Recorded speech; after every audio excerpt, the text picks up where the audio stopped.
All right, let's jump right in. When we look at the history of Israel, we're not just looking at a timeline. Imagine it more like archaeology. We're digging through layer after layer after layer of human history, all piled on top of a single small piece of land. It's an incredible story of civilizations, empires, and religions all playing out on the very same stage. And our story starts with this amazing artifact. This is an ancient Egyptian stone, the Merneptah stele. What's so incredible about it is that carved right into it is the first time, anywhere in history, that we see the name Israel. It's this one fleeting moment, frozen in stone, from over 3,000 years ago. That one inscription just blows the doors wide open, right? If that's the first mention, what on earth was happening for the 1.5 million years before that? And what about the 3,000 years of empires, conflicts, and transformations that came after? Well, that's the story we're going to peel back layer by layer. So here's our game plan for digging through those layers. We'll start with its ancient origins, then move to the era of kingdoms and exiles. After that, we'll cover Roman rule and the birth of new faiths, then the caliphates and crusades, the long Ottoman period, and finally, the birth of modern Israel. Let's get started. Okay, first stop, we're going way, way back to the deepest, oldest layers of human history in this land, long before any kingdoms or even written words existed. The timescales we're talking about here are just mind-boggling. We've got the oldest evidence of early humans dating back 1.5 million years. We see our ancestors controlling fire here almost 800,000 years ago. And as we get closer to our own time, you see settled cultures popping up, which eventually leads to the really sophisticated Canaanite civilization during the Bronze Age. And if you want a perfect picture of that deep history, this is it. This is Skull Cave. Archaeologists have found evidence of continuous human activity right here, stretching back an incredible 600,000 years. It's a powerful reminder that this land has always been a kind of crossroads for humanity, a land bridge connecting Africa, Europe, and Asia for literally hundreds of thousands of years. So who was there before the Israelites showed up in the historical record? Well, the region was the land of the Canaanites. Now, they weren't one big empire. Think of them more as a collection of powerful, independent city-states. They were major players in the Bronze Age world, and they were often dealing with the superpower next door, which was, of course, Egypt. All right, now let's move into the Iron Age. This is where we see the emergence of two kingdoms that would really define the region and become central to the origins of Judaism, Christianity, and Islam. And it's important to note, there wasn't just one kingdom, there were two. Up north, you had the Kingdom of Israel. It was bigger and wealthier. But down south was the Kingdom of Judah. It was smaller, yeah, but it was also remarkably stable, ruled by a single dynasty, the House of David, from its capital in Jerusalem. But here's the thing about these two small kingdoms. They lived in a very dangerous neighborhood. A new, terrifying military power was on the rise, the Neo-Assyrian Empire. They were expanding relentlessly, and the Israelite kingdoms were standing right in their path. And sure enough, in 720 BCE, the northern kingdom fell. The Assyrians swept in, conquered the capital, and deported thousands of its people. This is the historical event that leads to the famous story of the 10 lost tribes of Israel.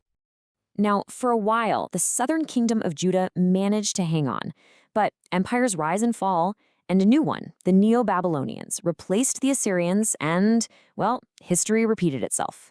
This map actually shows the brutal, forced march of Judah's elite into exile in Babylon.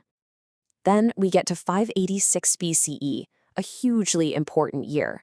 The Babylonians didn't just conquer Judah, they leveled Jerusalem and destroyed the first temple, which was the absolute heart of Jewish religious life. This was a total catastrophe, a moment that changes everything and kicks off the Babylonian exile. So after the Babylonians, you have the Persians, then the Greeks, but the next truly game-changing layer comes with the arrival of Rome. This era is marked by brutal conflict, and it's going to completely reshape the religious landscape, not just of the region, but of the entire world. Now this isn't just some decorative carving. This is a victory monument, a piece of propaganda, sitting in the middle of Rome. It shows Roman soldiers hauling away the treasures from the Second Temple in Jerusalem, including that famous menorah, right after they crushed a massive Jewish revolt in the year 70. And the outcome of these wars against Rome was absolutely devastating. It led to a huge acceleration of what's known as the Jewish diaspora, the scattering of Jewish people all over the world. It really transformed them from a people centered in one homeland to a people living as minorities in many different lands. At the very same time, two huge religious shifts are happening. On the left, you've got a glimpse of Second Temple Judaism, which the Dead Sea Scrolls represent. But by the 4th century, the Roman Empire, now the Byzantine Empire, had made Christianity its state religion. The image on the right shows how the land itself fundamentally changed, becoming a majority Christian region and a major center for pilgrimage. And now we add another monumental layer to our story. In the 7th century, a new power explodes out of the Arabian Peninsula. It brings with it a new faith and a new empire that will, once again, completely reshape the land.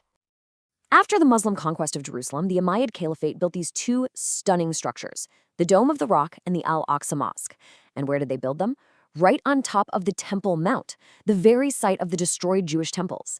You can literally see the layers of sacred history here, with one faith building its holy sites on the foundations of another. But this new status quo wasn't going to go unchallenged.